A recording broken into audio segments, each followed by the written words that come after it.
Praise lord. మీకు ఎప్పుడైనా ఇలా అనిపించిందా? దేవుడు ఎందుకు నిశ్శబ్దంగా ఉన్నాడో, నా ప్రార్థనలు ఎందుకు వినడం లేదు, నా సమస్యలు ఎందుకు తీర్చడం లేదు? కీర్తన గ్రంథము 13వ కీర్తన 1వ చరణంలోని ఇలా రాయబడి ఉంది, యెహోవా, ఎన్నాళ్ళ వరకు నన్ను మర్చిపోదవు, నిత్యము మర్చెదవా, నాకెంతకాలము విముఖుడై ఉందువు.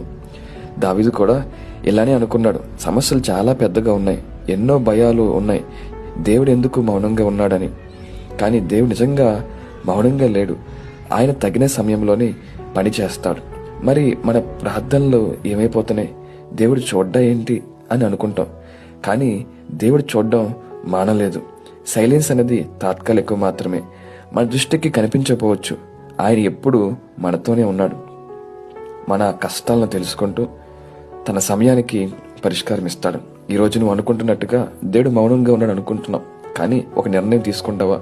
ఒక చిన్న నిర్ణయం, ప్రభువా, నువ్వు కనిపించకపోయినా నిన్నే నమ్ముతాను, నువ్వే నా ఆశ. నువ్వు ఆయన నమ్మి ఎదురు చూస్తే హృదయం ప్రశాంతంగా ఉంటుంది, భయాలన్నీ తొలగిపోతాయి. నువ్వు తెలుసుకోవాల్సింది ఏంటంటే, సైలెన్స్గా దేవుడు ఉన్నాడు, మౌనంగా ఉన్నాడంటే ఆయన పని చేస్తున్నాడని అర్థం. ఏదో ఒక గొప్ప కార్యము దేవుడు తప్పకుండా చేస్తాడని విశ్వసిద్దాం. దేవుడు మిమ్మల్ని దీవించునుగాక.